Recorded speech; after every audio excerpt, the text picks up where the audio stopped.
তাই আমার মধ্যে যদি বাবা পাণ্ডিত্যটা এসে যায় না, ভক্তি আসবে না, ভক্তি চলে যাবে। নিমাই মনে মনে ভাবলো, পাণ্ডিত্য থাকলে যখন ভজন হবে না, পাণ্ডিত্য থাকলে যখন আমার ভক্তি চলে যাবে, তাহলে এই পাণ্ডিত্য আমায় ত্যাগ করতে হবে।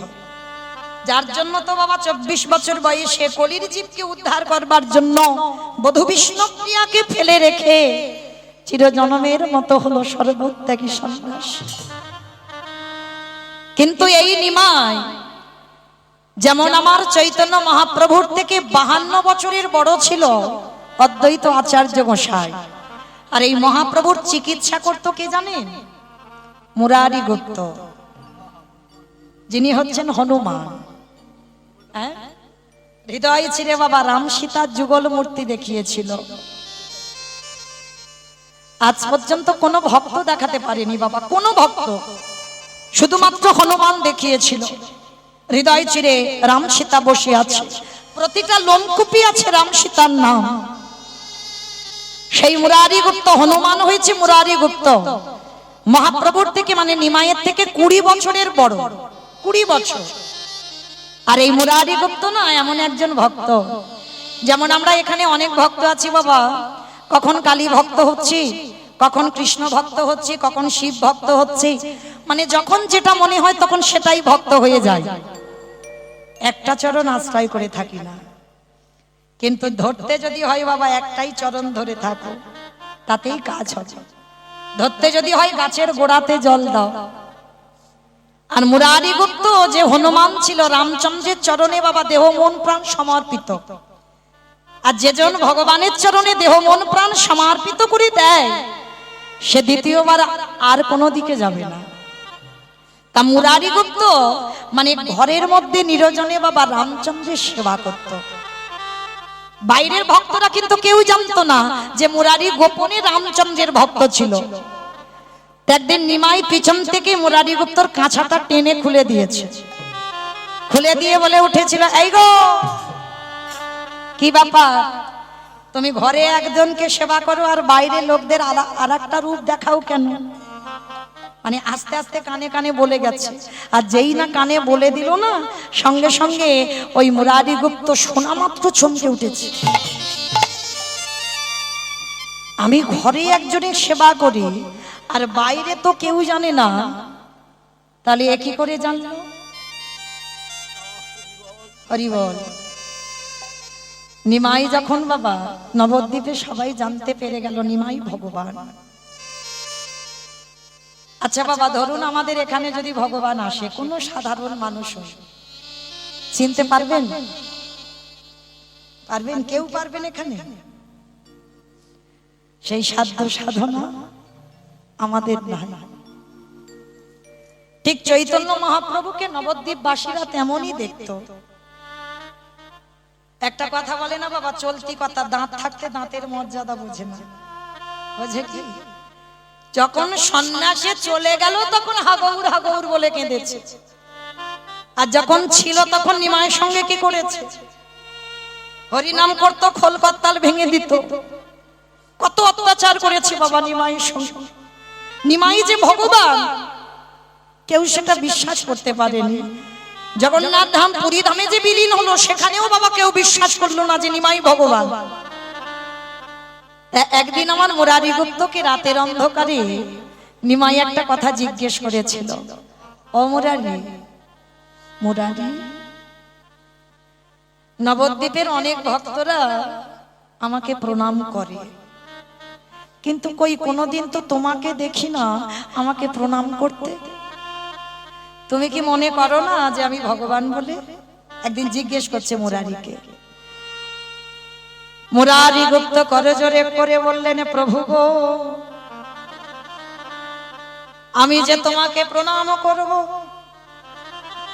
প্রণাম করলে তোমাকে কিছু দিতে হবে,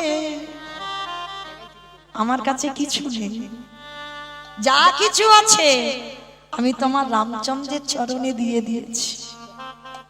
তাহলে তোমাকে যে প্রণাম করব, আমার কাছে কিছু নেই, আমি দেব কি? তাহলে একান্ত যদি আমার প্রণাম নিতে চাও, ও গো হে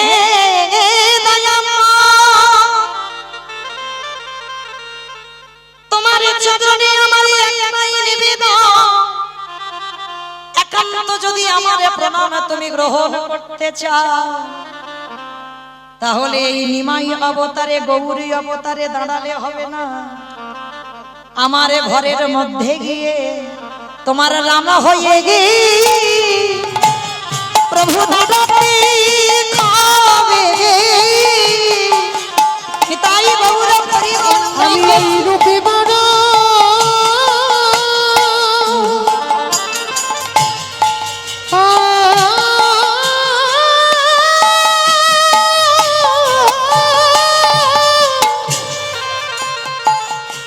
আমি যে এই রূপে বড়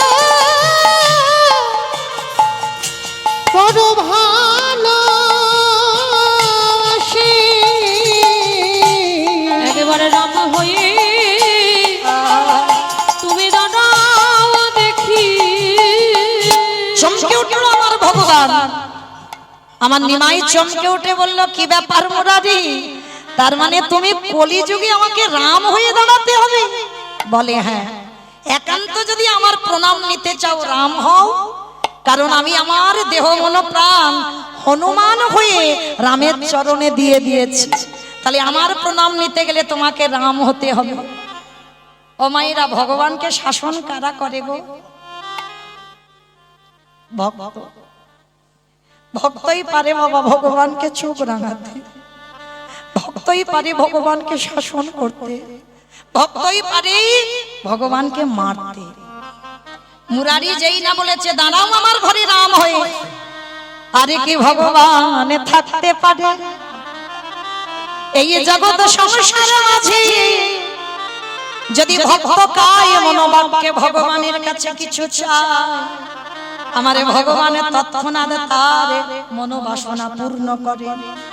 এইবারে যেই না ওই মুরারির ঘরে গিয়ে দাঁড়ালো, আমার নিমাই হয়ে দাঁড়ায় আছে, আমার মুরারি গুপ্ত যেই না চরণ তলে লুটিয়ে পড়ল গৌর রেখে, একবার কৃপা করে সেই চার হাত নিয়ে তীর ধনুক নিয়ে তুমি দাঁড়ায় যাও।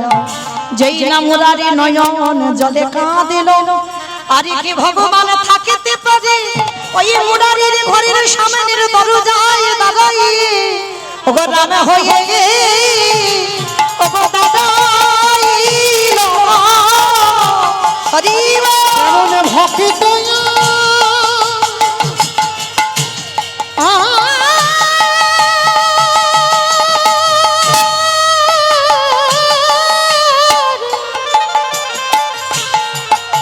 কেমন ভক্ত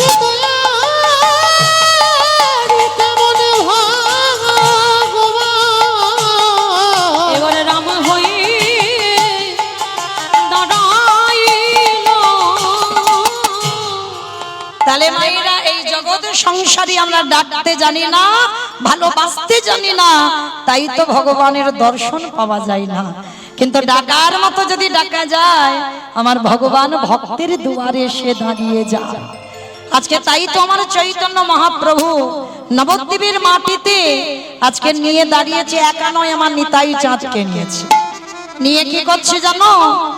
নিতাই যারে দেখে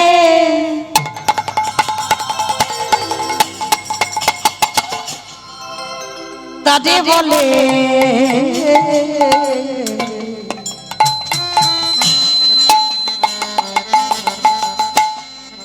দন্তে তৃণ ধরি হরি রে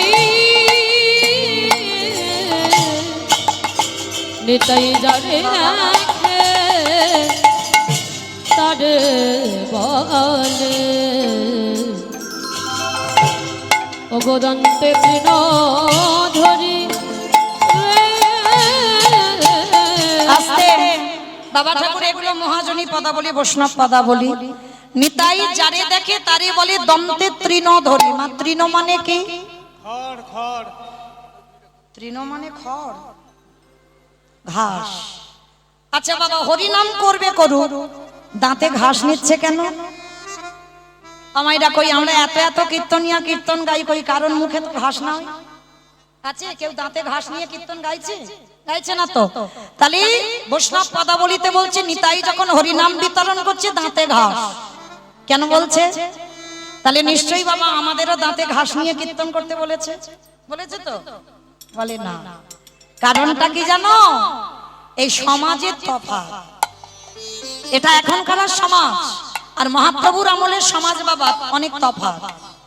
এই তখনকার সমাজের নিয়মটা ছিল কি নিয়ম না, আমি যে কথাটা বলছি সেই কথা সত্যি, আমি কথাটা বলছি কথাটা সত্যি। কি করে প্রমাণ করবে? তোমাকে দাঁতে ঘাস নিতে হবে। আর দাঁতে ঘাস নিলে কি হবে? যে তুমি নত হয়েছ, মানে তুমি বড় দীনতার প্রতিমূর্তি, মানে তুমি গুরুজনদের সামনে নত জানো হতে পেরেছ, যার জন্য চৈতন্য মহাপ্রভুর আমলে নিয়ম, মানে গুরুজনদের সামনে কথা বলতে গেলে তোমাকে দাঁতে ঘাস নিতে হবে। আর আমাদের সমাজে মানে এখনকার সমাজে নিয়ম কি? দাঁতে ঘাস নয়।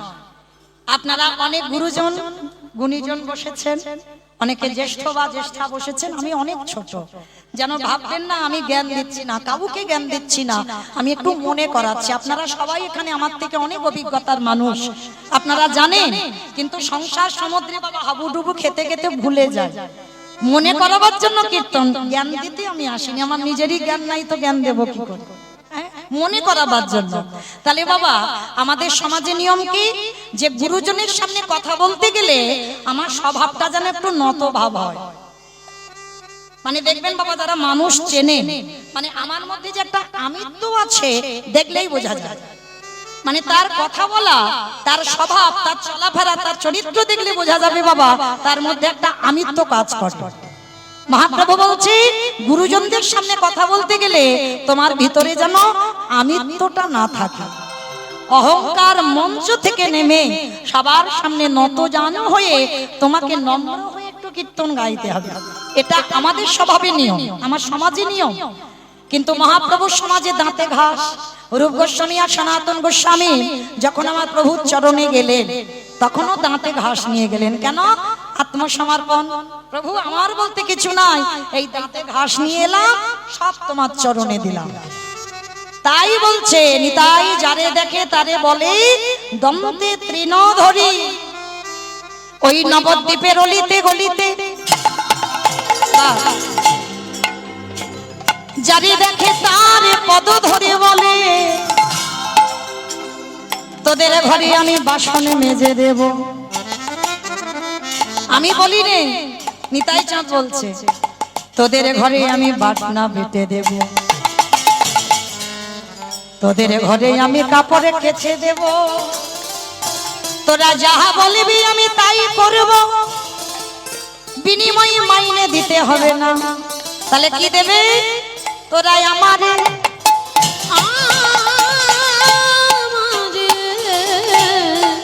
কিনে আলা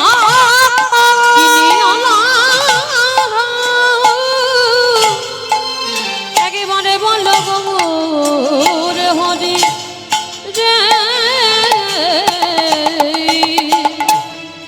আমাইরা নিতাই চাঁদ হরি নামের ডালাটা এনে শুধু হরি নাম দিচ্ছে না, এত বলি নিতাই চাঁদ ভূমি গড়ি যা রে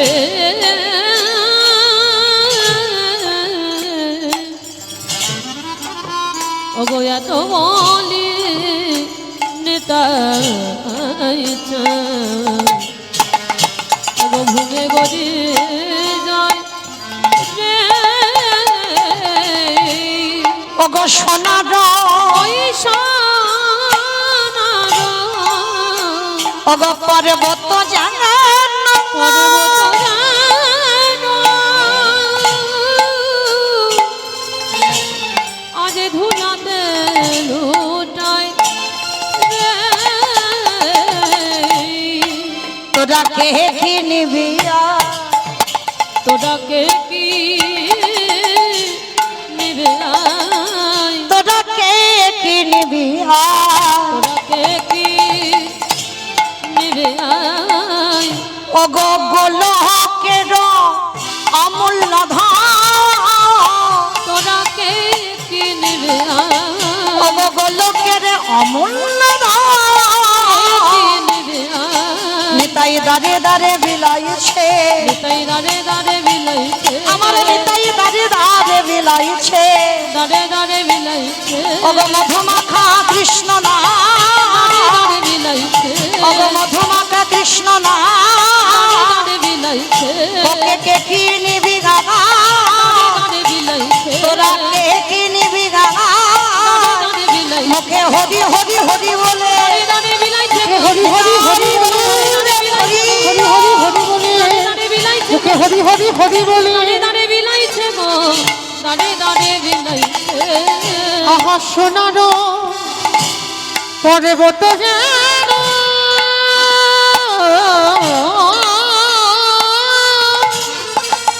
ধুলাতে লোটা ভুলাতে লুটা হেন অবতারে যার রতি না জন্মিল রতি না জন্মেল অগদাশিলোচন বলে সেই পাপি এলো আর এলো গেল গেল দাসলোচন বলে সে পাপি এলো আর গেল রে লোচন বলে লোচন বলে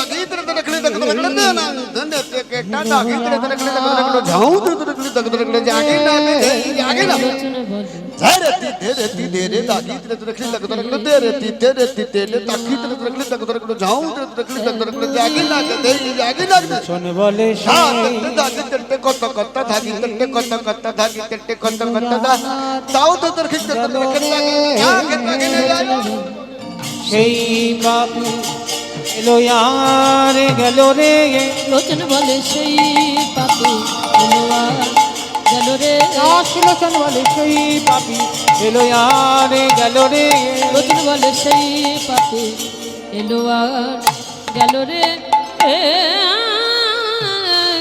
দশ লোচন বলে সেই পাপি জনিতাই চলুন এবার আমরা যাব মধুমাশ্রী ধাম বৃন্দাবন ধাম তা এতক্ষণ নবদ্বীপে ছিলাম মা দেখে সবাই মিলে একবার বলেন গৌর সুন্দরী কি জয় নবদ্বীপে ধাম কি জয় সচিরি নন্দন কি জয়। ধ্বনিটা হলো কি জয় এটাও জয় এত রিহার্সাল দিয়ে দিয়ে আর হয় না সে তবু হয়ে যাচ্ছে বললাম ধ্বনিটা হলো কি এটা নাকি জয় এইটা জয় নয় একটু প্রেম সে জয় দাও এত জোরে জয় দাও কত দূর যাবে সোনারপুর শোনা যাবে সোনারপুর দূর কাছে কাছে সোনারপুর যাবে তাহলে তেমাতা চলে যাক কালিকাপুর যাক যাবে যাবে তেমাতা যাবে বাহ যাক না যাক মাথা তো নেড়েছে এতেই হবে আচ্ছা অমাইরা কই দেখি আমার নিতাই চাঁদ গৌর চাঁদের মতো হাত দুটো তোলো দেখি যাদের হাত আছে তোলো যাদের নাই বলবো না যারা দাঁড়িয়ে আছেন বাইরে সবাই এদিকে হাত সবাই একসঙ্গে কই এদিকে হাত ওঠেনি কেন সব ধসে যাচ্ছে তোলো দেখি সবাই একসঙ্গে সবাই বলবে কেমন গৌর সুন্দরী কি জয় নবদ্বীপে ধাম কি সচিরি নন্দন কি বিষ্ণু প্রিয়া কি নিতাই চাঁদ কি ভক্ত বৃন্দ কি হরিবাসন ধাম কি সাধু গুরু বৈষ্ণব কি আপন আপন গুরু চরণ কি নিতাই গৌর প্রেমানন্দে হরি বল। চলো এবার আমরা সবাই যাব মধুমাশ্রী ধাম বৃন্দাবন ধাম আর যেতে গিয়ে একটা ভজন গাওয়া হোক একটা হবে চলো তবে আমি আর আমার সম্প্রদায় নয় সবাই যাব তা যারা যারা যাবো একটু উলুধ্বনি তোলো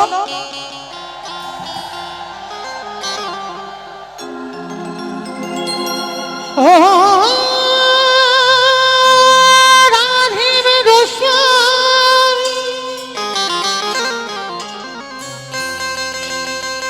मैं हूँ राधे तेरो दास जन्म जन्म मोहे दीजिया वृंदावन विवास जय राधे श्री राधे जय श्री कृष्ण बोलो जय राधे राधे श्री राधे जय श्री कृष्ण बोलो जय राधे ओ जय राधे श्री বলো জয় রাধে রাধে শ্রী রাধে জয় শ্রী কৃষ্ণ বলো জয় রাধে नाम मेरी राधा रानी का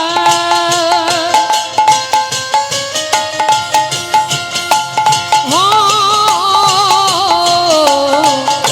नाम मेरी राधा रानी का जिस जिसने गाया है वो बाके बिहारी ने उसे अपना बनाया है वो बाके बिहारी ने उसे अपना बनाया है আমাইরা আমি আর আমার সম্প্রদায় যাচ্ছি আর কেউ যাচ্ছি না সবাই যাচ্ছি তো যারা যারা যাচ্ছি কই দেখি আর একবার ও কান মুলে বলছি মা কালী দিব্যি বলবো না সবাই দেখি হাত দুটো তোলো আর একবার একসঙ্গে তালি তালি করো তালি কোন ক্যামেরাম্যান গুলো ওইদিকে ঘোরাও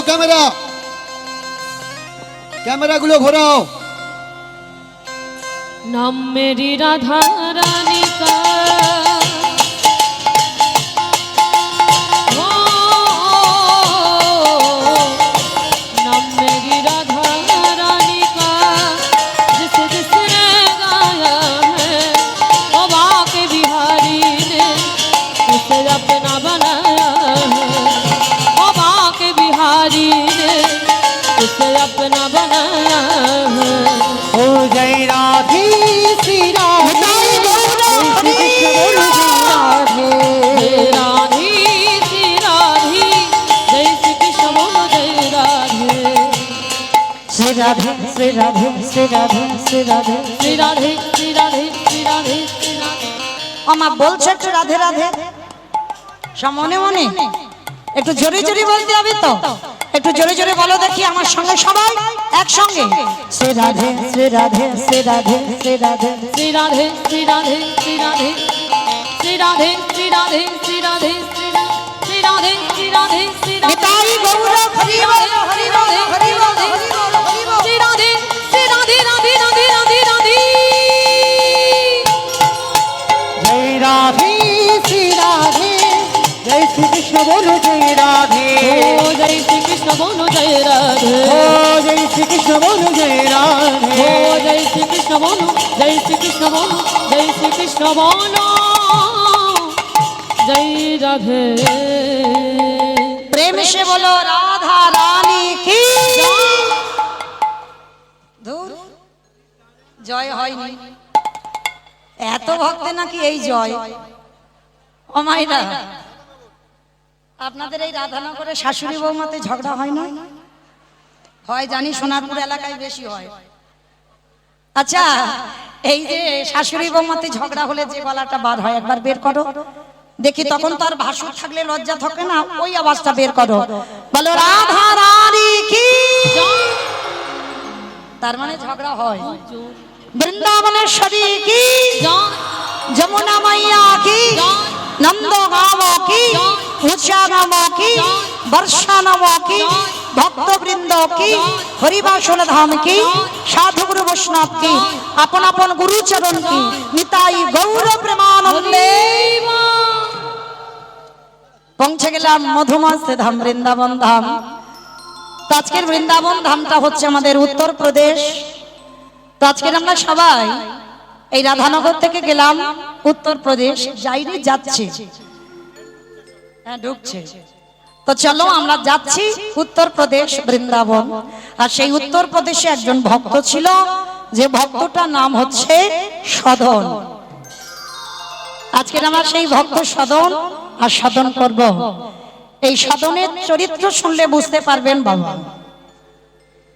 যে সদন বাবা সাধারণ একজন মানুষ কোনো দেবতা নয় কোনো সাধক নয় কোনো ভজনীয় নয় কোনো সাধনীয় নয় ভালো করে আস্বাদন করে দেখবেন বাবা সংসারে থেকে ভগবানকে পাওয়া যায় এটা কলিযুগ এইটা ভুলে যাবেন না বাবা এই কলিযুগের মানুষ সংসারে থেকে ভজবে সংসারের বাইরে গিয়ে নয় বাবা অনেকে আছে দেখবেন স্ত্রী পুত্র পরিবারকে কাঁদিয়ে মঠ মন্দিরে গিয়ে বসে আছে বাবা সত্যি করে বলেন ভজন কি হবে বাবা কাঁদে মা কাঁদে পরিবার কাঁদে ছেলে বউ কি খাবে খেয়াল নেই সে দিব্যি মঠ মন্দিরে গিয়ে দিব্যি বসে আছে ও জীবনেও বাবা কোটি জনম ধরেও যদি কাঁদে ও তবু ভগবানের দর্শন মিলবে না।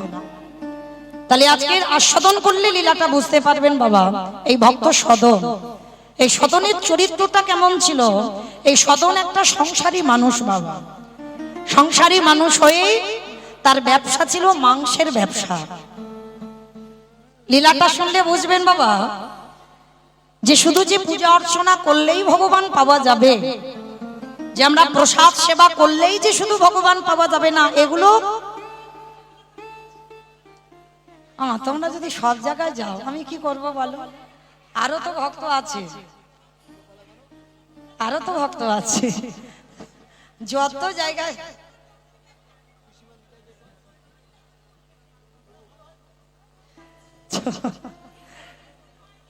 আচ্ছা ঠিক আছে, তোমরা সব জায়গায় যাবে না, কেমন? আচ্ছা এবার আমার বলতে হবে, আমার তো মানে পড়ার সুযোগ নেই, কীর্তনে কীর্তনে ঘুরছি, তাহলে গাইব কি, কেমন? আচ্ছা ঠিক আছে, নিতাই গৌর, কেমন? নিতাই গৌর,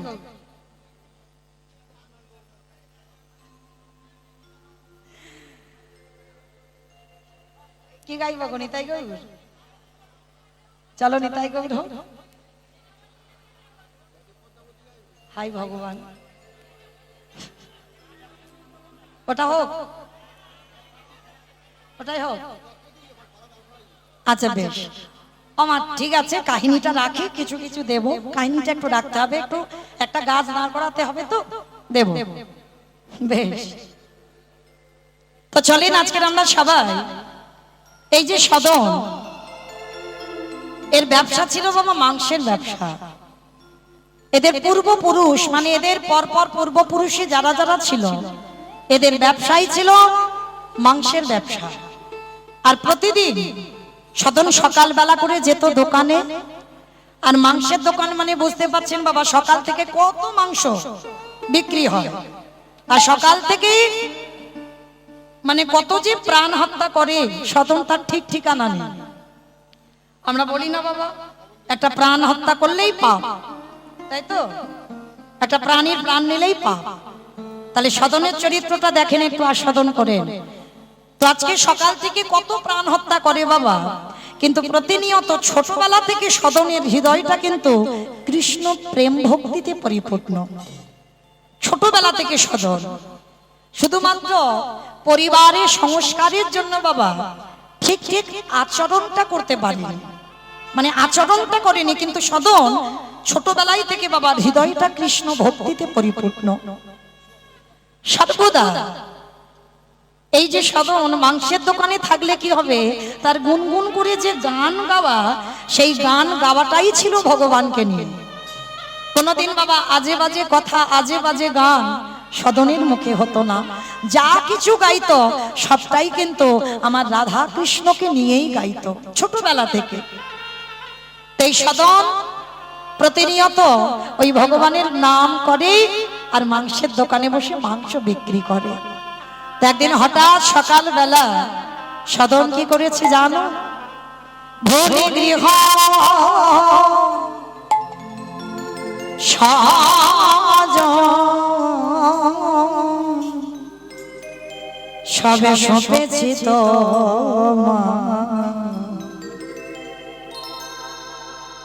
রাখো রাখো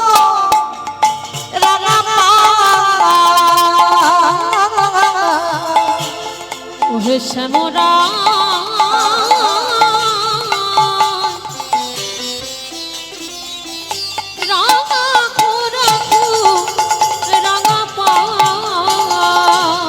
ভুলি গৃহ সাজ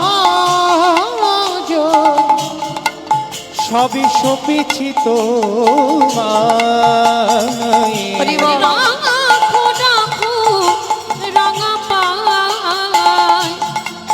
ওহে শ্যামরা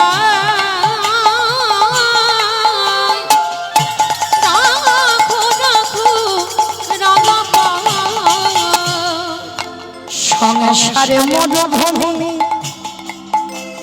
ও মায়েরা, এই গানের ভাষাগুলো শোনেন। সংসার আমাদের মরুভূমি, কোনোদিন শান্তি দেবে না বাবা।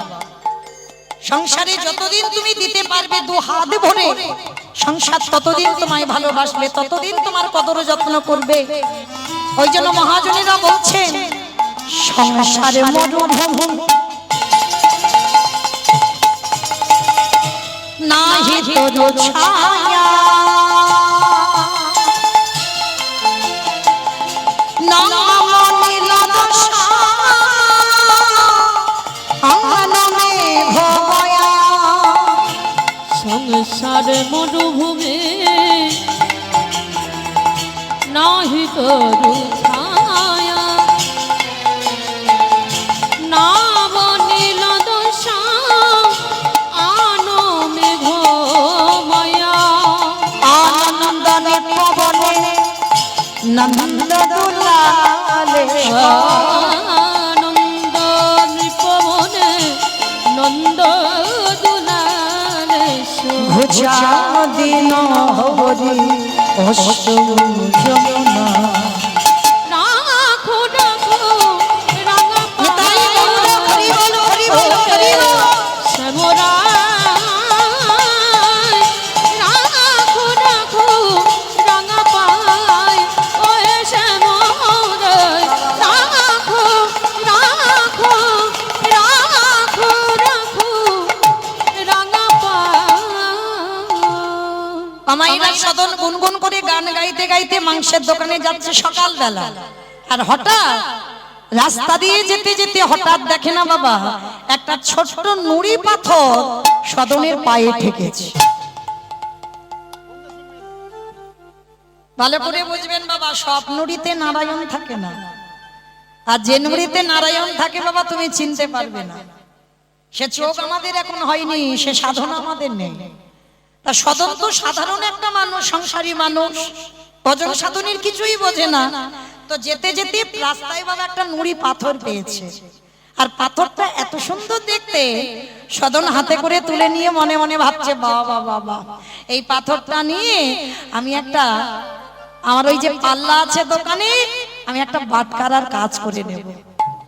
এত সুন্দর যখন পাথরটা, এই পাথরটা আমার আর বাটকারা কিনতে হবে না, একটা বাটকারার কাজ হয়ে যাবে। ভালো করে মেপে দেখে নেব এর ওজনটা কত, আর আমার ওই মাংসের দোকানে কাজে লেগে যাবে। নুড়ি পাথরটা নিয়ে গেছে দোকানে, কিন্তু বাবা সদন তো জানে না ওটা কি পাথর।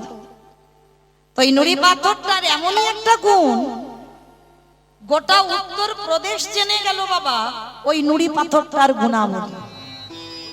যখনই বাবা দোকানে গিয়ে বাবা 1 কিলো মাংস চাই, পাথর আপনি থেকে 1 কিলো হয়ে যায়।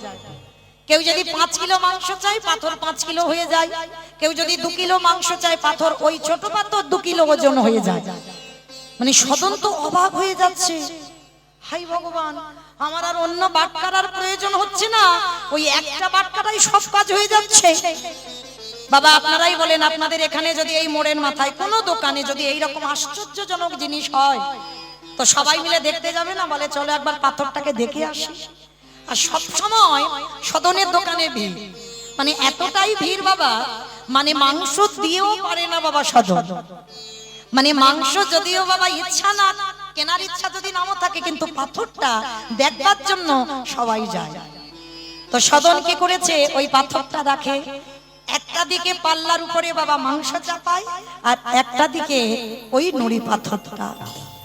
একদিন সকালবেলা সদনের দোকানে এত ভিড়, রাস্তা দিয়ে এক বৈষ্ণব ঠাকুর যাচ্ছেন, হরি বল। বৈষ্ণব ঠাকুর যেতে যেতে মনে মনে ভাবলেন, আরে এত ভিড় কেন দোকানে, চলো তো একবার দেখি। তা যেই না গিয়েছে বাবা সদনের দোকানে, আর ওই পাল্লার উপরে নুড়ি পাথরটা দেখা মাত্র বৈষ্ণব ঠাকুর চমকে উঠেছে। হে কি সদন, তুমি এই নুড়ি পাথরটাকে পেয়েছো কোথা থেকে? কেন বাবাজি, আমি রাস্তা দিয়ে আস্তে আস্তে ওই রাস্তায় আমার পায়ে ঠেকেছিল, রাস্তায় পড়েছিল, আর আমি পাথরটা গুড়িয়েছি। জানো এই পাথরটার একটা গুণ আছে, কখন 1 কিলো হয়, কখন 2 কিলো হয়, কখন 5 কিলো হয়, মানে যখন যেটা বলি পাথর হয়ে যায়। চুপ করো, তুমি জানো ওই পাথরটা যেমন তেমন পাথর নয়, ওই পাথরটা কোনো সাধারণ পাথর নয়, ওই পাথরটা হলো শালগ্রাম শিলা। চমকে উঠেছে সদন, কি বললে? এই এই নুড়ি পাথরটা শালগ্রাম শিলা। বিশ্বাস করো বাবাজি, আমি জানি না এই নুড়ি পাথরটা শালগ্রাম শিলা বলে। আমি যদি জানতাম আমি কখনো ওকে এই মাংসের দোকানে রাখতাম না। আমি তো না জেনে করেছি। বাবাজি ভালোর জন্য বলছি, আমি এই নুড়ি পাথরটা আমি আপনার কাছে দিয়ে দিচ্ছি। আপনি বাবাজি মানুষ, আপনি বৈষ্ণব মানুষ, আপনি নিয়ে গিয়ে এই পাথরটাকে সেবা করেন। এই জায়গাটা ভালো করে আস্বাদন করবেন। এমন সরলতা হলেই তবে বাবা ভগবত কৃপা হয়। হৃদয়ে যদি বাবা জড়তা থাকে, হৃদয়ে যদি ভেজাল ঢুকে যায়, হৃদয়ে যদি ওই অমৃতির মতো পেঁচ জড়িয়ে যায়, কোনোদিন ভগবত দর্শন হয় না। বলুন, এখানে যদি আপনারা কেউ জানতে পেরে যান যে আপনার ঘরে একটা নুড়ি পাথর, ওইটা শালগ্রাম শিলা, সঙ্গে সঙ্গে আপনি দিয়ে দেবেন কাউকে?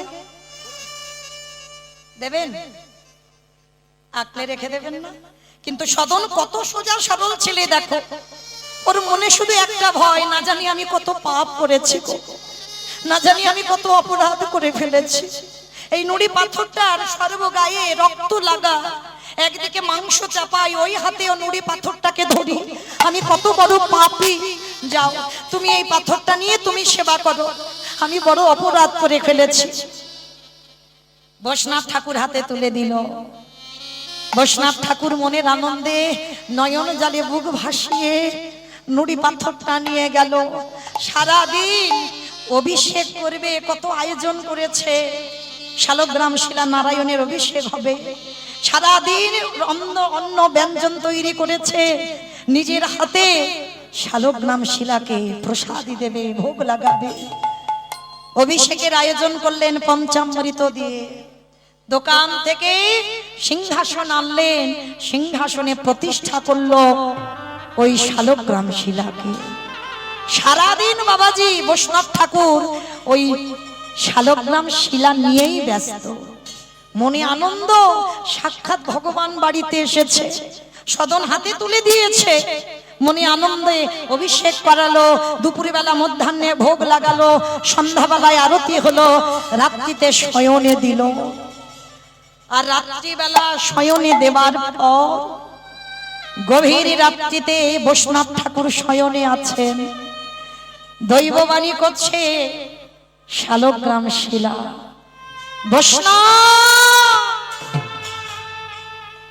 বৈষ্ণব কে বলেছিল তোমার এত ভালো করতে? আমি তো তোমার কাছে এসে কাঁদিনি যে আমাকে মাংসের দোকান থেকে এনে ভালো করে স্নান করিয়ে তুমি তোমার রাজপ্রাসাদে সিংহাসনে আমায় রেখে দাও। আমি কি কেঁদেছি? আমি কি তোমাকে কিছু বলেছি? তাহলে আমার অমতে তুমি আমার ওই সদনের মাংসের দোকান থেকে নিয়ে এলে কেন? ভালোর জন্য বলছি, ভালোই ভালোই সকাল হওয়ার আগে আমাকে ওই দোকানে দিয়ে আসবে।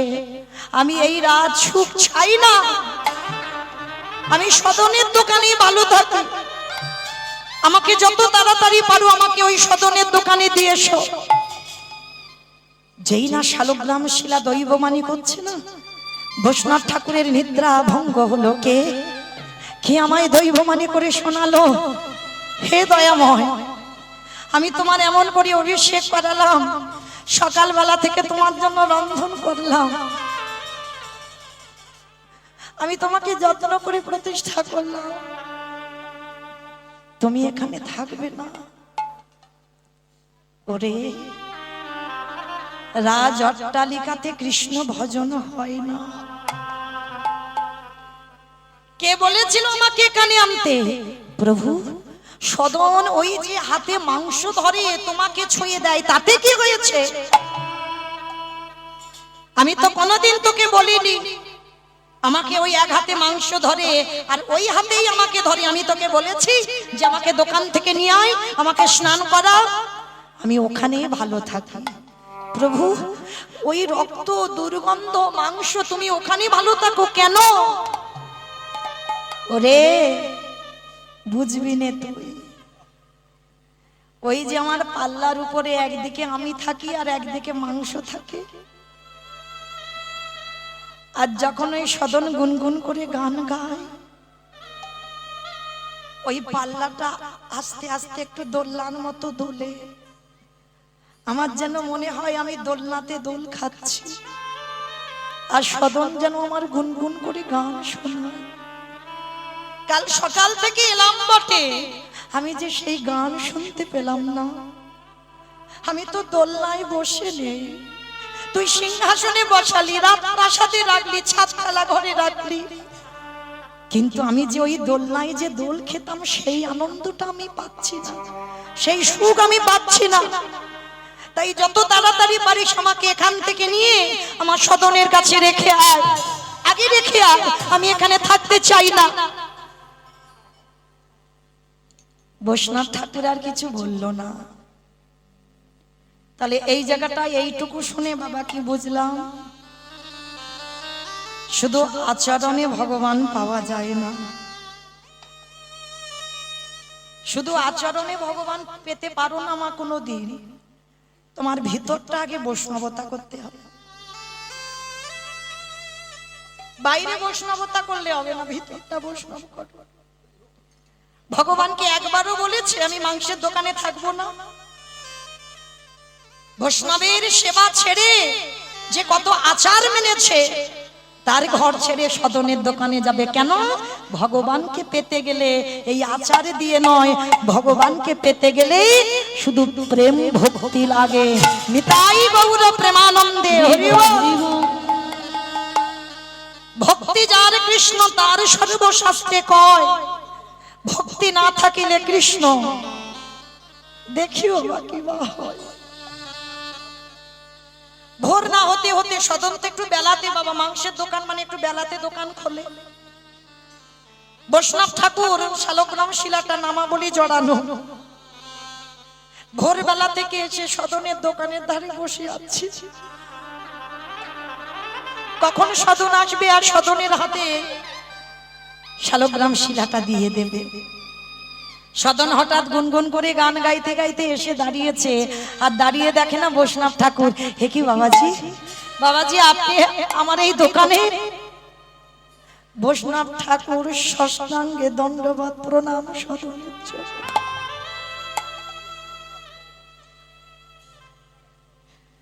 তুই একজন কসাই হয়ে মাংসের দোকানে থেকে সারাদিন রক্ত দু হাতে কত প্রাণ হত্যা করছিস, তবু আমার ভগবান তোর কাছে এসে থাকবে। ধন্য সদন, তুই ধন্য। এতদিন আমি মন্ত্রে তন্ত্রে আমি তার কৃপা পেলাম না। ওরে সদন,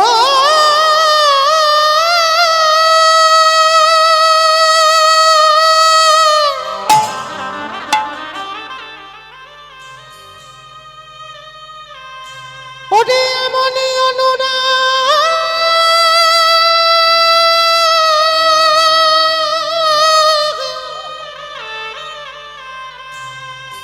এমনই অনুরাগ না হলে কি কৃষ্ণ পাওয়া যায়? ধন্য সদন, তোর জনম ধন্য। এমনই ভালোবাসা না দিলে কি কৃষ্ণ ধরা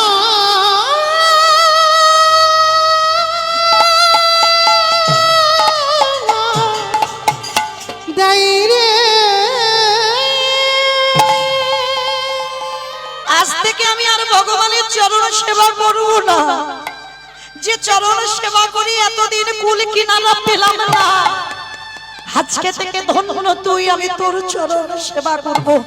হে কি বাবাজি, এটা কি করছো? আমার ছুঁয়ো না, আমি একজন কসাই, আমি একজন পাপী, আমি কত প্রাণ দিই, কত সকাল থেকে আমি কত মাংস কাটি, আমাকে ছুঁয়ো না, অপরাধ হয়ে যাবে। ছু বলিস না সদন।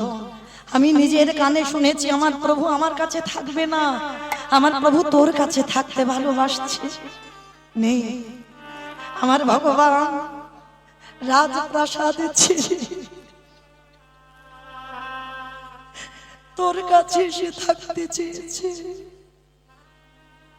তাই আমি তোর হাতে তুলে দিলাম।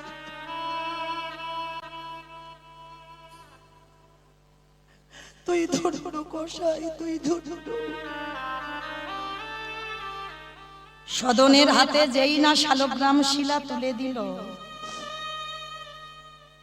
সদন মনে মনে ভাবছে, প্রভু আমি তো কোনোদিন তোমাকে পাবার জন্য গান গাইনি, আমি তো জীবনে কোনোদিন আশা করিনি যে আমি তোমায় পাবো। আমি একজন সাধারণ মানুষ, আমি জানি না তোমার কি করে ডাকতে হয়, কি করে ভালোবাসতে হয়। আর তুমি কিনা আমাকে ভালোবেসে তুমি রাজ সিংহাসন ত্যাগ করে আমার এই কসাইখানায় এসেছো। কথা দিলাম প্রভু, তুমি যদি রাজপ্রাসাদ ত্যাগ করে আমার কাছে আসতে পারো, কথা দিলাম আজকে থেকেই আমি এই কসাইয়ের ব্যবসা বন্ধ করে দিলাম। আজকে থেকে আর আমি মাংসের ব্যবসা করব না, আজকে থেকে আমি নিজের হাতে কোনো প্রাণ হত্যা করব না। কারণ তুমি যদি আমার জন্য সিংহাসন ত্যাগ করতে পারো, আর আমি তোমার জন্য এই কসাই ব্যবসা বন্ধ করতে পারি না। নিতাই গৌর হরি বল, হরি বল, হরি বল। ভগবান বলছে, এই যে অনেকে বাবা অনেকে আহার নিরামিষ আহার করি, প্রসাদ খায়, ভগবান বলছে কেউ জোর করে কিছু করতে পারে না বাবা। যার কৃপা যখন হবে সে ঠিক কৃপা করে দেবে। এতদিন সদন একজন কসাই, ভগবান কিন্তু বলেনি যে তোর মাংসের ব্যবসা বন্ধ কর, বলেছে কি কর্ম করতে হবে বাবা। ভগবান কর্মে বাধা দেয়নি, যে আমি বৈষ্ণব হয়েছি বলে আমি যে মাছের ব্যবসা করতে পারবো না, না, তার প্রমাণ দেখে ভগবান বিধান দিল না, কারণ তোমাকে কর্ম করতে হবে। কিন্তু যে কর্ম করবে তার মনে দ্বিধা এলো, যে ভগবান আমার জন্য সিংহাসন ত্যাগ করতে পারে, তাহলে আমি কি করে নিত্য ওই মাংসের দোকানে আমি আমার শালগ্রাম শিলাটা রাখবো। সেটা নিজের বিবেক দংশন করেছে, তাই কসাই ব্যবসা বন্ধ করে দিল। শালগ্রাম শিলাটাকে বুকে ধরে বলল, দয়াময় আমি আসছি। আর তখনকার দিনে বাবা সবাই উত্তর প্রদেশ থেকে 4 ধামের মধ্যে একটা ধাম হচ্ছে জগন্নাথ ধাম, পুরী ধাম। লাখ লাখ ভক্তরা বাবা সবাই হাঁটতে হাঁটতে আসছে ওই জগন্নাথজিকে দর্শনে। আর ওই সদন প্রতিজ্ঞা করলো, আমি আজকে থেকে সংসারে আর যাব না। আমার জন্য যে আমাকে ধরা দিয়েছে, আমি এই শালগ্রাম শিলাটাকে নিয়ে আমি জগন্নাথ মন্দিরে যাব। আমি আসছি প্রভু, আসছি তোমার কাছে। আমার জীর্ণ তরি ছেড়ে দিলাম,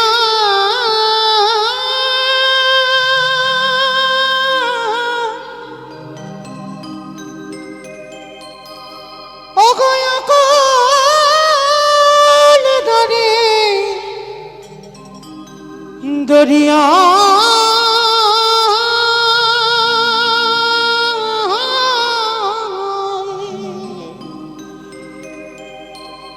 আমার দয়া গুরু গো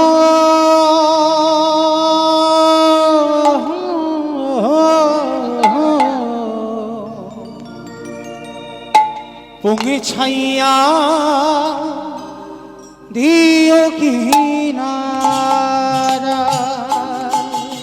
আমি আসছি প্রভু তোমার কাছে, জীর্ণ তরি আসছি। ছেড়ে দিলাম,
ভরা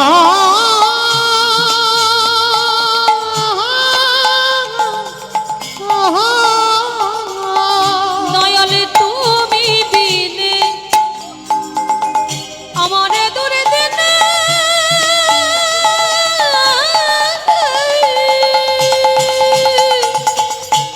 এবার তোমার চরণে আশ্রয় বলো কে আছে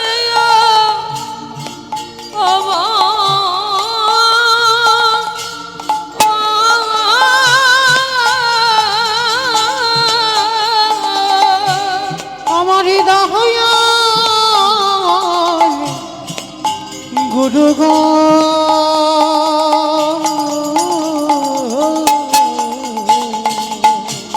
পৌঁছাইয়া দিও কিনারা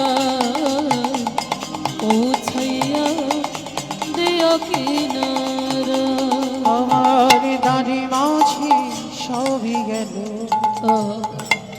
একমাত্র আমি তবু তোমারই কৃপা পাহাড় বলে দয়া আশাই বসে আছি আমার দাঁড়ি মাঝে গেল একমাত্র আমি তবু তোমার কৃপা পাবো বলে দয়াল আশায় বসে আছে দয়ালি তুমি হইয়া আমারে পারের নিতাই গৌর প্রেমানন্দে হরি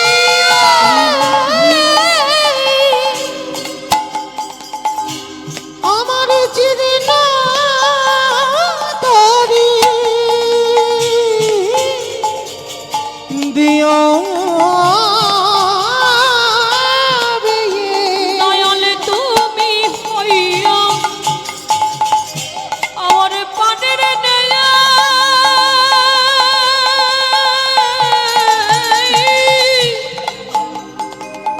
আমার জীর্ণ তরি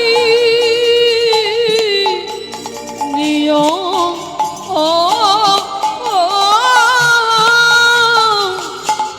এই তরি যেন ভাঙা তরি যেন ডুবিয়া না যায় এই তটি যেন ভাঙা তরি যেন তরি যেন ডুবিয়া না যায় আমারই দয়াল গুরু গো পৌঁছাইয়া দিও কিনারা পৌঁছাইয়া দিও কিনারা দয়ালে হে নিতাই গৌর প্রেমানন্দে হরি বল হরি বল হরি বল ও দয়াল দয়াল হে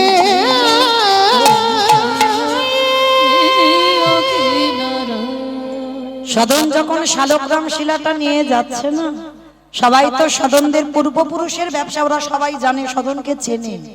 সবাই যেতে যেতে বলে উঠলেন, এই ছেলে, তো ছায়া যদি আমাদের পরশ করি তাও আমাদের পাপ হবে, আর তুই যদি আমাদের সঙ্গে যাস আমাদের জগন্নাথ দর্শন হবে না, তুই একজন পাপী। সদন মনে মনে ভাবছে, ঠিকই তো বলেছে, আমার মতো পাপী তো আর জগতে কেউ নেই গো। তাই সদন বলল, বেশ আমি কথা দিলাম, আমার ছায়া তোমাদের কারোর গায়ে পড়বে না। সদন কি করেছে জানো? এই যেমন রাস্তা আছে, রাস্তার পাশে বাবা জঙ্গল, সদন ওই রাস্তা দিয়ে যাচ্ছে না, ওই জঙ্গলের রাস্তা দিয়ে খালি পায়ে যাচ্ছে। কত ঝোপ ঝাড় কাঁটা, চরণে বড় বড় কণ্টক বিদীর্ণ হচ্ছে, তবু কাঁদে আর বলে জগন্নাথ আমি তোমাকে জীবনে দেখিনি কোনোদিন, তুমি দেখতে কেমন? কিন্তু সবাই বলে চার ধামের মধ্যে তোমার ধামে নাকি যেতে হয়, তাই সবাই যাচ্ছে, আমার ইচ্ছা জেগেছে আমি তোমায় দেখব। এখন যেমন বাবা মোবাইলে দেখা যায় জগন্নাথের দেখতে কেমন, কারণ কেউ যদি জগন্নাথের কাছে নাও যায় তো জানে বাবা জগন্নাথ দেখতে কেমন, কিন্তু তখনকার দিনে কোনো মোবাইল নয় আর কোনোদিন দেখেইনি যে জগন্নাথ দেখতে কেমন। কাঁটা ঝোপ ঝাড় দিয়ে যাচ্ছে জঙ্গল দিয়ে, আর এদের অনুকরণ করে করে যাচ্ছে, মানে স্বতন্ত্র রাস্তা চেনে না কোন রাস্তায় গেলে জগন্নাথ মন্দির, তো ও জঙ্গল দিয়ে যাচ্ছে আর এপারে এরা মেন রাস্তা দিয়ে যাচ্ছে। যেতে যেতে বাবা ওই গভীর জঙ্গলে প্রবেশ করে কিছুটা দূরে গিয়ে একটা গ্রাম পেয়েছে, আর সেই গ্রামের কাছে যখনই গেল তখন সবে বাবা সন্ধ্যা হব হব ভাব, দিনের শেষ আর সন্ধ্যার শুরু। এক পুকুর পাড়ে বসে সদন মনে মনে ভাবছে আর যে চলতে পারছি না, বড় কষ্ট হচ্ছে, জানি না কত দূর গেলে এখনো জগন্নাথ মন্দির, এখনো কত দূর আমাকে যেতে হবে। বসে বসে পুকুর পাড়ে কাঁদছে, দেখা দাও দেখা দাও দেখা দাও বলে। হঠাৎ বাবা ওই পুকুরের অপর প্রান্তে একটা সদ্য বিবাহিতা কন্যা, মানে সবেমাত্র বিয়ে হয়েছে, আর সেই বিবাহিতা কন্যাটার লক্ষ্য পড়ল সদনের দিকে। আর সদন খুব সুন্দর দেখতে বাবা, কসাই হলে কি হবে, খুব রূপবান পুরুষ। আর যেই না সেই সদ্য বিবাহিতা কন্যাটা দেখেছে সদনকে, ইচ্ছা জাগলো ওই সদনকে গ্রহণ করবা। এমনই রমণী বাবা সেই সদনের কাছে গিয়ে করজোর করে বলে উঠেন, বাবাজি ও বাবাজি আপনি পুকুর পাড়ে বসে আছেন কেন? সদন বলে উঠলেন, মা আমি যাচ্ছি জগন্নাথজিকে দর্শন করতে। সে কি জগন্নাথজিকে দর্শন করতে যাবেন? সে তো এখন অনেক দূর, রাত হয়ে যাবে আর একটু পরে সন্ধ্যা হব। আপনি একটা কাজ করেন, আপনি বরং রাতটুকু আমার বাড়িতে কাটিয়ে দেন। সদন তো সোজা সরল মানুষ গো, কোনো ঘোর প্যাঁচ ছিল না সদনের মনে।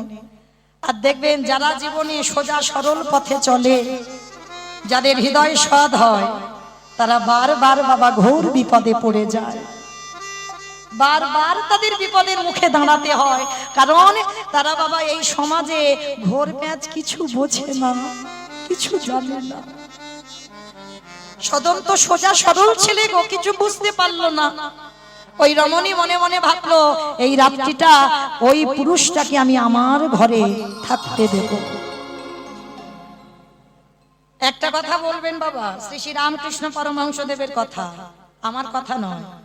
নরেনকে ডেকে বলেছিল, এই শালা, আমি বলছি না, আমি শালা বলবো কেন? ঠাকুরের বই যারা পড়বেন দেখবেন ঠাকুর শালা শালা বলে ডাকতো। কোন শালা?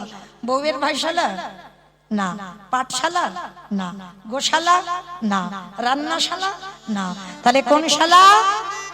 শা মানে মুক্তি, লা মানে নৌকা, যে মুক্তির নৌকাতে ঠাকুর পারাপার হয়ে যাবে। নরেনকে ডেকে বলেছিল, শোন শালা একটা কথা বলি, জীবনে সবাইকে বিশ্বাস করবি কিন্তু জীবনে নারী জাতিকে বিশ্বাস করবি না, এটা বাস্তব বাবা। আমি এক নারী হয়ে বলে যাচ্ছি, জীবনে সবাইকে বিশ্বাস করবে কিন্তু নারী জাতিকে নয়।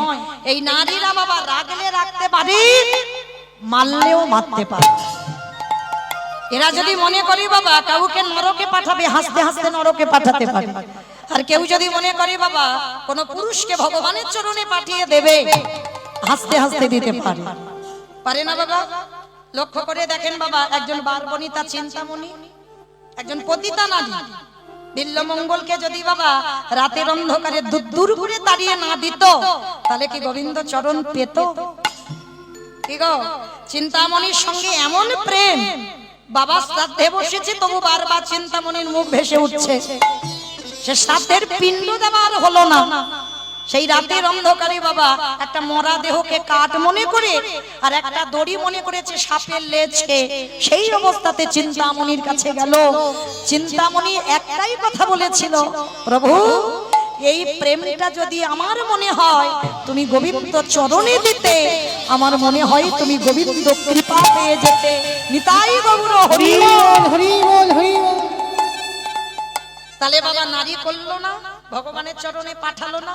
চিন্তামণিকে যতই বলো না পতিতা পার্বণিতা, চিন্তামণি যদি ওই ধাক্কাটা রাত্রিবেলা না দিত, তাহলে কোনোদিন বিল্লমঙ্গল আজ গোবিন্দ চরণ পেত না। শেষে সেই চিন্তামণিকে বাবা গুরুর জায়গায় বসালো। তাহলে নারী রাগলে রাখতে পারে, মারলে মারতে পারে। দেখেন অসুরদের অত্যাচারে দেবতারা স্বর্গ ছাড়ে। দশভুজা দুর্গা যদি 10 হাতে অসুরিনী ধন্যা করত, তাহলে দেবতারা যেত কোথায়? চণ্ডী ঠাকুর রামের চরণ ভজন করে পেল গোবিন্দ চরণ। বিল্লমঙ্গল চিন্তামণির চরণ সেবা করে পেল। জয়দেব গোস্বামী মা পদ্মাবতীর চরণ সেবা করে পেল। এই কলিযুগে তার প্রমাণ শ্রী শ্রী রামকৃষ্ণ পরমহংসদেব মা শারদার চরণ সেবা করেছে। শারদা মা হতে চেয়েছিল না? ঠাকুর কি বলেছিল? বলে এত মা ডাক শুনবে না, তোমার কানে আঙুল দিয়ে বসে থাকতে হবে। কি গো মায়েরা, মা তো তাকে বলে যে নিজের সন্তানটা সন্তান আর অন্যের সন্তানটা সন্তান নয়, সেটা নয়। যার হৃদয়ে মাতৃত্ব থাকবে বাবা, জগতে সবাই হবে তার সন্তান। নিজের ছেলের থেকে যে অন্যের সন্তানকে বেশি ভালোবাসতে পারবে, বেশি স্নেহ করতে পারবে, সেই হবে জগতে প্রকৃত মা। নিতাই গৌর প্রেমানন্দে হরি বল, হরি বল। যদি মা হও তো রামায়ণে কইকেয়ী মায়ের মতো মা হয়ে দেখাও। রামের বিমাতা ভরতকে রাজা করলো, আজকে রামের মঙ্গলের জন্য রামকে 14 বছর বনে দিল। সমাজ বলে দিল কইকেয়ী মা ভালো নয়, কিন্তু আদৌ নয় মা। কইকেয়ীর মার মতো একটা সৎ মা হয়ে দেখাও। নিজের ছেলের থেকে যে অন্যের ছেলেকে বেশি ভালোবেসেছে, সৎ মা যে হবে বাবা, তাকে একটাই কথা মনে রাখতে হবে, নিজের ছেলেকে যদি একটু কম খেতে দাও, অন্যের ছেলেকে বেশি দিতে হবে। নিজের ছেলেকে যদি দুর্গা পূজায় একটা বছর জামা কাপড় নাও দাও, যে তোমায় সৎ মা বলে, তাকে তোমায় প্রতি বছর দিতে হবে। কেন? সে যেন অনুভব করতে না পারে যে আমি তার নিজের মা নই। যে মা হবে তার চরিত্রটা এমনই হওয়া উচিত। তো আজকে লক্ষ্য করে দেখেন বাবা, তাহলে নারী হচ্ছে শক্তি। তবে নারীকে হঠাৎ বিশ্বাস করা যাবে না বাবা, এটা রামকৃষ্ণ দেব বলছে। একটু ঘষে মেজে যাচাই করে নিও, কেমন? আর যাচাই যদি না করেছো বাবা, তুমি মরেছো, কেমন? তো আজকে ওমা কোথায় ছিলাম বলো তো? সে গন্ডগোল হয়ে গেছে। হ্যাঁ, কষাই গেছে, বেশ, তার মানে কীর্তন শুনছে। তাহলে বাবা সেই কষাই মনে মনে ভাবলো রাত্রি তো হয়ে যাচ্ছে, ওই রমণীর ঘরে কাটাই। সদ্যজাত বিবাহ হয়েছে, তো সেই রাত্রিবেলা সদন গেল ওই সদ্য বিবাহিতা কন্যার ঘরে। কিন্তু সম্বোধনটা মা বলে করেছে বাবা। ওই রমণী কি করেছে বাবা? রাতের বেলা বিছানা করে দিয়েছে, 3 তলা বাড়ি, তো অভাব নাই। সদন খাওয়া দাওয়া করে ঘুমিয়েছে, আর রাতের অন্ধকারে ওই রমণী সদনের ঘরে গিয়ে দরজা ধাক্কা দিল। সদন যেই না দরজা খুলল, দেখে না ওই বিবাহিতা কন্যা। মা, আপনি এত রাত্রিবেলা আমার ঘরে? বাবাজি, আমি তো এমনি এমনি তোমাকে আমার ঘরে থাকতে দিইনি, আজকে যে আমাকে গ্রহণ করতে হবে অসম্ভব। আমি আপনাকে মা বলে সম্বোধন করেছি, প্রাণ যদি চলে যাবে, কিন্তু আপনাকে আমি গ্রহণ করতে পারবো না। আর আপনি বিবাহিত, আপনার স্বামী ঘরে আছে। এই কাম লালসায় জর্জরিত হলো বাবা। সব থেকে আমাদের এই জড়জগতের শত্রু হচ্ছে বাবা কাম। এরই জন্য বাবা পৃথিবী লয় প্রলয় হয়ে যাচ্ছে, এরই জন্য বাবা ক্রোধ আসে, সমস্ত কিছু একেবারে তছনছ হয়ে যায়। সেই রমণী বলে উঠলেন, ও তাহলে আমার স্বামী আছে বলেই তোমার সমস্যা, আর আমার স্বামী যদি না থাকতো তোমার সমস্যা ছিল না। সেই রাতের অন্ধকারে ধারালো চকচকে অস্ত্র নিয়ে নিজের ঘুমন্ত স্বামীর মস্তকটাকে ছেদন করে দিল। যখনই মস্তকটা ছেদন করে দিয়েছে, সেই ধারালো অস্ত্রটা নিয়ে ওই রমণী সদনের কাছে এসে দাঁড়ালো। দেখো বাবাজি, তুমি বলেছিলে না আমার স্বামী আছে বলে সমস্যা, দেখো আমি নিজের হাতে আমি আমার স্বামীকে হত্যা করেছি। চমকে উঠলো কসাই, হে দয়াময়, এটা তুমি আমার কোন বিপদে ফেলে দিলে আমার। হে কেমন নারী যে নিজের স্বামীকে মারতেও এক পা পিছু হলো না। এ কেমন নারী, এ কেমন সমাজ। কি বাবা, এটাই এখন সমাজ। মিথ্যা করে বাবা দেখবে, একটা নারী যদি চিৎকার করে বলে আর একটা পুরুষ যদি চিৎকার করে বলে, সমাজ কার পক্ষে যাবে? নারীর পক্ষে যাবে। সে নারী যতই মিথ্যা বলুক বাবা, সমাজ নারীর পক্ষ নেবে, কোনোদিন পুরুষের পক্ষ নেবে না। সদন বলে বললেন অসম্ভব, আপনি যদি এই রাতের বেলা আমাকে মেরেও দেন তবু আপনাকে আমি গ্রহণ করব না। ওই রমণী বলে বললেন, ও তোমার এত জেদ, তোমার এত ক্রোধ, আমাকে গ্রহণ করা যাবে না। সকাল হলেই আমি গ্রামবাসীকে ডেকে বলবো তুমি আমাকে পাবার লালসায় তুমি আমার স্বামীকে হত্যা করেছো। এটাই সমাজ বাবা এখন। এইভাবে বাবা বহু মানুষ জড়িয়ে যায় এইভাবে, এটা বাবা গ্রন্থ প্রমাণ দিয়েছে। তো আজকে যেই না বাবা নিজের হাতেই স্বামীকে হত্যা করেছে, স্বামীকে হত্যা করে আজকে এসে দাঁড়িয়েছে কোথায়? সদনের চরণ তলে। সকাল হয়ে গেল, বিচার ডাকা হলো। সদন মাঝখানে দাঁড়িয়ে বাবা প্রমাণ তো নেই, প্রমাণ তো লাগবে, আমি যে নির্দোষ প্রমাণ তো লাগবে, কিন্তু সদনের কাছে কোনো প্রমাণ ছিল না, কোনো প্রমাণ নেই। আর যখনই প্রমাণ নেই, সবাই গ্রামের লোকজন দেখে বলে উঠলেন, এই নারী তো মিথ্যা বলছে না, এই নারী যা বলছে সব সত্যি বলছে। তাহলে বিচারে কি রায় হবে? সদন শুধু একটাই কথা বলেছিল, আমি যদি বলি সত্যিটা এই সমাজে কেউ বিশ্বাস করবে না, তার থেকে আমার বলার প্রয়োজনই নেই, আমি বলতেও চাই না, কিন্তু শাস্তি দাও, আমি মাথা পেতে নেব, কিন্তু এমন শাস্তি দিও না যাতে আমার প্রাণটা চলে যায়। অনেক আশা নিয়ে যাচ্ছি তো জগন্নাথকে দেখতে, শাস্তি দাও, কিন্তু যেন মৃত্যুদণ্ডটা দেওয়া না হয়। গ্রামের লোক বিচারপতি যারা তারা আদেশ দিল, ঠিক আছে, ওর যখন শেষ ইচ্ছা, ও অন্যায় করেছে স্বীকার করলো, ও দোষ করেছে, তাহলে ওকে মৃত্যুদণ্ড দেওয়া হবে না, শাস্তি তো দেওয়া হবে। কি শাস্তি দিল জানো? সবার সামনে বলল, ও যে হাত দিয়ে ওর স্বামীকে হত্যা করেছে ওর ওই দুটো হাত কেটে ফেলে দাও। সদন সবার সামনে হাত দুটো বাহির করে দিল।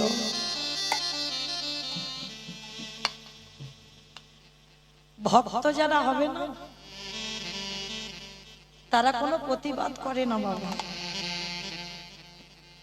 মাথা পেতে নেয়,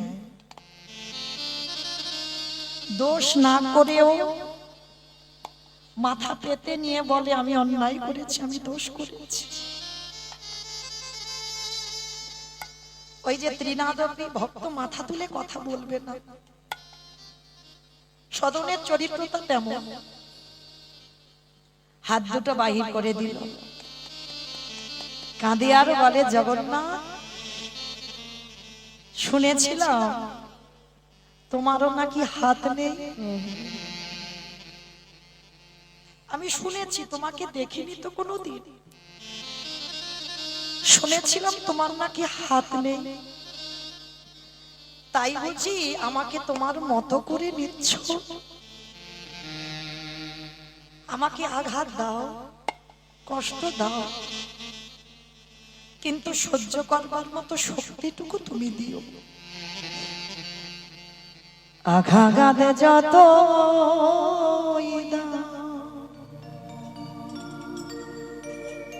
শক্তি দিও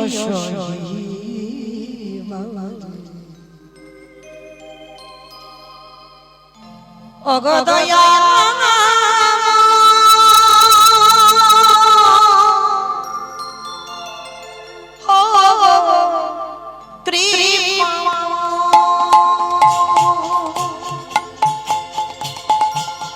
ও গো দয়া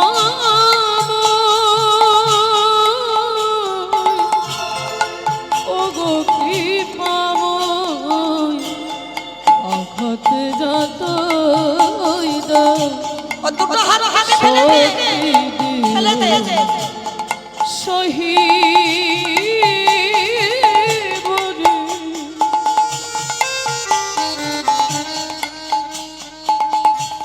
ও গো দয়াময় ও গো কৃপাময় ও গো দয়াময় ও গো কৃপাময় সুখ তো সবাই চায় দুঃখটাকে মেলে বলো জানি তবু ভালোবেসে আরো কাছে ডেকে নাও। সুখ তো সবাই দুঃখটাকে নেবে বলো জানি তুমি ভালোবেসে আরো কাছে নিয়ে নাও। তোমারই আমার মাঝে পাই জানা হে জগতে তুমি ছাড়া মোর ও গো দয়াময়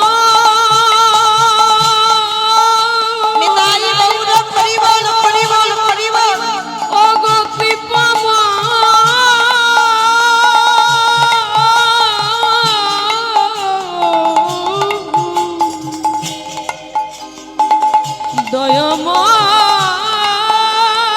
দয়াময়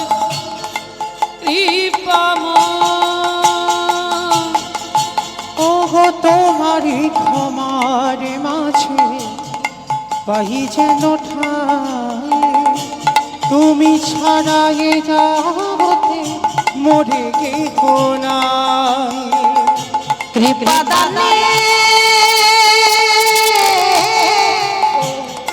কৃপা দানে দাও